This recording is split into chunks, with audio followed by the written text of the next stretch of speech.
The big names have been signed in free agency, but there are still plenty of players out there that can help your team. Here are the top 10 players remaining in free agency. Before I give you my list, Gronk spike the like button, subscribe to the channel, and comment below a player still out there that you think your team should target in free agency. Let's kick it off at number 10 with Timmy Jernigan.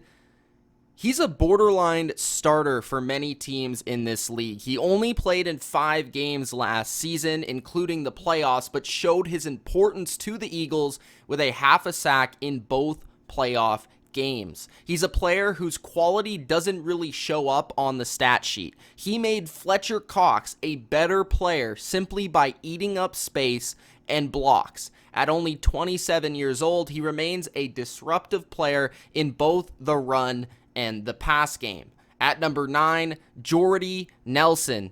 Yeah, he's old, but Jordy had a pretty under-the-radar season, production-wise, in 2018. Nelson caught 63 passes for 739 yards and 3 touchdowns with the Raiders as Derek Carr's number 2 option after they dealt Amari Cooper. Nelson still is an extremely savvy receiver who has a good feel for zone coverages. He's not as explosive as he once was down the field, but he did flash some big play moments. His route running is still enough for him to create some separation between any corner in the league, and he can play in any spot at wide receiver as a number 3 option, possibly even moving into more of a slot role in 2019.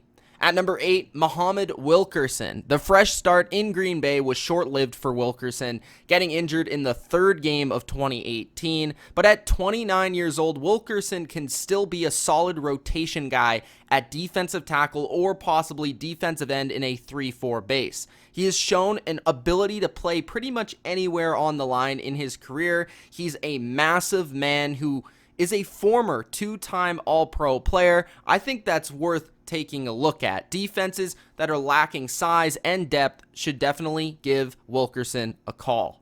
At number 7, Jamie Collins. The biggest thing for Collins is structure and focus. He's still an athletic freak at 29, and at his best, he's a game-wrecking, off-the-line linebacker who can pretty much do everything from cover to pass rush. Numbers-wise, he filled the stat sheet in 2018 with the Browns. 104 tackles, 4 sacks, 13 tackles for loss, and 7 quarterback hits.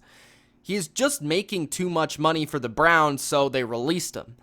He does struggle at times with his assignment and recognition, but if Collins finds the right team and the right scheme to utilize both his size and explosiveness, and they can find a way to motivate him, I don't really doubt that he can be a very good player once again. At number 6, Ajayi. Ajayi is very interesting because he's 25 years old, but he's an old 25 years old. He's dealt with numerous injuries, especially to his knees. But he's definitely worth an ad for a running back needy team or even a team that's looking for a change of pace. He's a strong runner that wears on a defense. He's tough to take down in open field and has a great burst for a guy his size. He was a Pro Bowler in 2016, and in 2017 he averaged 5.8 yards per carry with the Super Bowl champion Philadelphia Eagles. I think he'll catch on with a team that needs a power back. At number 5, Eric Berry. I believe Eric Berry can still play, and he's a rare player that can prove to be a spark through just his presence on the field as a leader. He has a ton of experience, and he's a very intelligent player. The problem for Berry is that he's only played 4 games, including the playoffs, over the past 2 seasons. He's absolutely in a prove-it phase of his career. If he can get back to even 75% of what he was, he'll be a very solid starter in this league. At number 4, Ezekiel Ansah. Ziggy is a multi-time 10-sack guy, and not many pass rushers in the NFL can really say that. His problem recently has been staying on the field. He just played 7 games last season, but in those 7 games, he registered 4 sacks, and he was graded as a top 30 edge defender by Pro Football Focus. Ziggy, I think, would be best utilized as a situational pass rusher. He's never really been a great run defender, but his length and his athleticism are a handful for tackles across the NFL. He best fits a hand-in-the-dirt kind of style, so think about the Bills, the Panthers, the Seahawks, those styles of defenses. He's still productive, and at 29 years old, he could still have a couple 10-sack seasons left in him. At number 3, Tre Boston. I really don't get the lack of love for Tre Boston. 3 interceptions, 1 forced fumble last season. He led the team with 9 passes defended, a career high in tackles with 79 in only 14 games. Perhaps the reason Boston isn't signed is because he is a dying breed. Tre Boston at his best is an in-box safety, laying the wood across the middle, and we just don't really see those safeties nowadays in the NFL. But he also is pretty good in the passing game when it comes to playing in the box, potentially taking away a tight end in coverage, and like I said, he's incredible at coming down and making plays in the run game. Boston has had 2 back-to-back career seasons with 2 different teams, so that just goes to show whether it was on the Chargers or the Cardinals, this guy can really play. He's only 26 years old, and he'll definitely be cheap. At number 2, Zay Brown. I love Zay Brown's game. This past season, he was one of the best linebackers in the NFL. He ranked in the top 5 for linebackers by Pro Football Focus. He has great speed downhill, great pursuit in the run game. He can shoot a hole and make a play. He's very instinctive. He's great in the open field when it comes to tackling.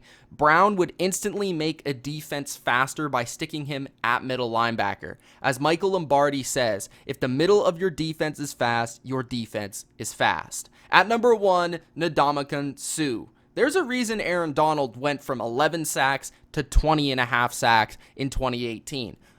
Yes, Aaron Donald's really good, but a big reason is because Suh was taking up space. He was taking up attention from offensive lines. Suh is still an incredibly disruptive force, and if you don't believe me, just watch the Rams playoff run where he dominated in the run game and in pass rushing situations. He sets the tone for a defense with his brutal style of play. He's very tough. He's tough as nails. Suh is a man among boys, and still, when motivated, is the only player left in free agency that can dominate and take over a game. Suh, at nearly 32 years old, would best fit in a contending team looking for a difference-making interior defender. That's my top 10 players remaining in free agency. Let me know which ones you really like and you think your team should target. It's Mitch of the Bottom Line View. Thanks for watching, and we'll see you next time. Peace.